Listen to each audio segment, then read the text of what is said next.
رات کے 2 بج رہے تھے۔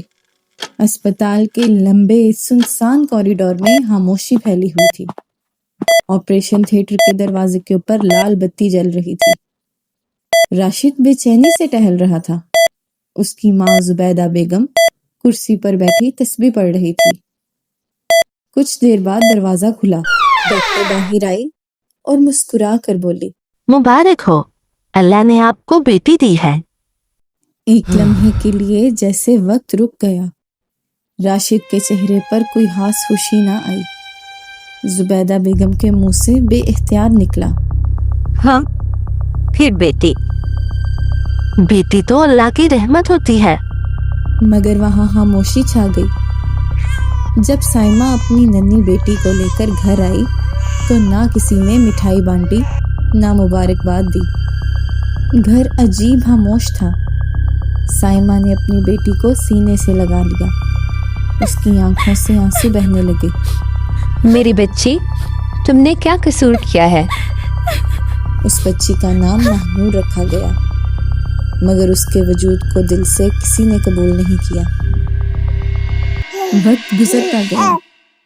مہنور 5 سال کی ہو گئی۔ ایک دن وہ چھوٹا سا اسکول بیگ ہاتھ میں لے کر اپنے ابو کے پاس آئی۔ ابو، مجھے بھی اسکول جانا ہے۔ راشد اخبار پڑھ رہا تھا۔ اس نے بغیر نظر اٹھائے کہا، لڑکیوں کو اتنا پڑھنے کی ضرورت نہیں ہوتی۔ مہنور نے معصومیت سے پوچھا۔ کیوں ابو؟ راشد خاموش رہا۔ اس کے پاس کوئی جواب نہیں تھا۔ ایک شام گھر میں بحث ہو رہی تھی۔ زبیدہ بیگم بہت غصے میں تھی۔ راشد، ہمیں وارث چاہیے، اب بہت ہو گیا، دوسری شادی کر لو۔ یہ بات سنتے ہی سائمہ کے ہاتھ کانپ گئے۔ امی، کیا میں قصوروار ہوں؟ زبیدہ بیگم سخت لہجے میں بولی۔ قصور تمہارا نہیں، تمہاری قسمت کا ہے۔ دروازے کے پیچھے مہنور کھڑی سب سن رہی تھی۔ اس کی آنکھوں میں آنسو آ گئے۔ وہ آہستہ سے بولی، کیا میں اچھی نہیں ہوں؟ کچھ مہینے بعد راشد نے واقعی دوسری شادی کر لی۔ گھر میں سادگی سے نکاح ہوا۔ نہ زیادہ خوشی تھی، نہ زیادہ شور۔ مہنور ایک کونے میں کھڑی سب دیکھ رہی تھی۔ اس نے اپنی ماں کا ہاتھ مضبوطی سے پکڑ رکھا تھا۔ اس نے امی سے پوچھا، امی، ابو دوسری شادی کر رہے ہیں؟ سائمہ کی آنکھوں سے آنسو نکل آئے۔ وہ بس اتنا بول سکی، بیٹا، انہیں بیٹا چاہیے تھا۔ مہنور خاموش ہو گئی۔ اسی لمحے اس کے دل میں ایک عجیب سا درد پیدا ہوا۔ راشد کی دوسری شادی کے بعد گھر کا ماحول بالکل بدل گیا۔ نئی دلہن کے آنے کے بعد زبیدہ بیگم نے صاف کہہ دیا، سائمہ، اب تم اور تمہاری بیٹی یہاں زیادہ دن نہیں رہ سکتے۔ یہ سن کر سائمہ کے قدموں تلے زمین نکل گئی۔ راشد خاموش کھڑا تھا۔ اس نے اپنی بیوی کا ساتھ دیا، نہ اپنی بیٹی کا۔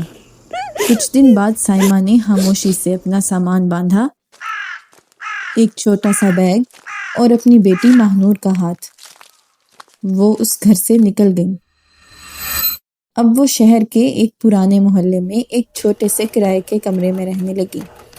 کمرہ اتنا چھوٹا تھا کہ اس میں صرف ایک چارپائی، ایک پرانا پنکھا اور ایک میز آ سکتی تھی۔ گرمیوں میں پنکھا بھی اکثر بند ہو جاتا تھا کیونکہ بجلی چلی جاتی تھی۔ سائمہ سلائی کا کام کرنے لگی۔ دن بھر مشین چلاتی رہتی۔ رات کو آنکھیں لال ہو جاتی، مگر وہ رکتی نہیں تھی۔ ایک رات مہنور اپنی کتاب لے کر بیٹھی تھی، بجلی چلی گئی۔ کمرہ اندھیرے میں ڈوب گیا۔ سائمہ نے موم بتی جلا دی۔ مہنور نے آہستہ سے کہا، امی، اگر میں پڑھ نہ سکی تو؟ سائمہ نے اس کے سر پر ہاتھ رکھا۔ بیٹا، غربت کبھی خوابوں کو نہیں روک سکتی، بس انسان کو ہمت نہیں ہارنی چاہیے۔ چند سال بعد راشد کی دوسری بیوی امید سے تھی۔ سب کو یقین تھا کہ اب بیٹا ہوگا، مگر جب ڈاکٹر باہر آئی تو اس نے کہا، مبارک ہو، بیٹی ہوئی ہے۔ زبیدہ بیگم کو جیسے جھٹکا لگا۔ راشد خاموش کھڑا رہا۔ اسے پہلی بار احساس ہوا کہ بیٹی یا بیٹا اللہ کی مرضی سے ہوتا ہے۔ ماہنور نے اسی موم بتی کی روشنی میں پڑھائی جاری رکھی۔ کبھی کبھی گھر میں اتنے پیسے بھی نہیں ہوتے تھے کہ دونوں پیٹ بھر کر کھانا کھا سکیں۔ سائمہ اپنی پلیٹ ماہنور کے سامنے رکھ دیتی، مجھے بھوک نہیں ہے بیٹا، تم کھا لو۔ مگر ماہنور جانتی تھی کہ یہ سچ نہیں ہے۔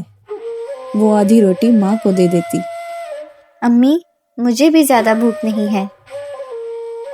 ان مشکل دنوں میں ماہنور نے اپنے دل میں ایک وعدہ کیا، ایک دن میں ڈاکٹر بنوں گی اور اپنی امی کو کبھی مشکل میں نہیں رہنے دوں گی۔ اس دن کے بعد اس نے پہلے سے بھی زیادہ محنت شروع کر دی۔ موم بتی کی روشنی، پرانی کتابیں اور ماں کی دعائیں، یہی اس کی طاقت بن گئیں۔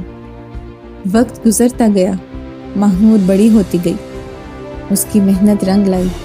وہ میڈیکل کالج میں داخل ہو گئی اور وہی بچی جسے کبھی کسی نے قبول نہیں کیا تھا، ایک دن ڈاکٹر ماہنور بن گئی۔ پورے شہر میں اس کا نام ہونے لگا۔ ایک دن ٹی وی چینل اس کا انٹرویو لینے آیا۔ اینکر نے پوچھا، آپ کی کامیابی کا راز کیا ہے؟ ماہنور مسکرائی اور بولی، جب سب کو بیٹا چاہیے تھا تب میں نے فیصلہ کیا تھا کہ میں خود کو ثابت کر کے دکھاؤں گی۔ ایک دن اسپتال میں ایمرجنسی آئی۔ مریض کون تھا؟ زبیدہ بیگم۔ انہیں دل کا شدید دورہ پڑا تھا۔ ڈاکٹر کون تھی؟ ڈاکٹر ماہنور۔ اس نے پوری توجہ سے آپریشن کیا۔ چند گھنٹوں بعد آپریشن کامیاب ہو گیا۔ ہوش آنے پر زبیدہ بیگم نے ماہنور کا ہاتھ پکڑا۔ ان کی آنکھوں میں آنسو تھے۔ بیٹی مجھے معاف کر دو۔ ماہنور نے مسکرا کر کہا، دادی، بیٹیاں دل نہیں توڑتی، دل جوڑتی ہیں۔ راشد اپنی بیٹی کے سامنے کھڑا تھا۔ اس کی آنکھوں میں شرمندگی تھی۔ بیٹی مجھے معاف کر دو۔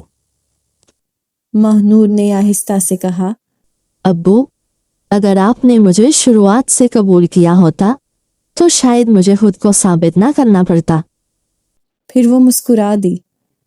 لیکن آج میں فخر سے کہہ سکتی ہوں، بیٹی ہونا کمزوری نہیں، اللہ کی نعمت ہے۔ ہمارے معاشرے میں بیٹے کی خواہش میں بیٹی کا پہلا حق جو مارا جاتا ہے نا، وہ ہے اس کے وجود کی نفی کرنا۔ ماں کے جوڑے سے بچے کپڑے سے فراک سل جاتی ہیں، گھر کے ٹوٹے برتنوں سے کھیل کر یہ پل جاتی ہیں، ان کے صدقے نہیں اتارے جاتے، ان پر جن جان نہیں واری جاتی۔ جو یہ کر دیں کارنامے، فخر سے ان کے نام نہیں پکارے جاتے، کیونکہ سب کو بیٹا چاہیے۔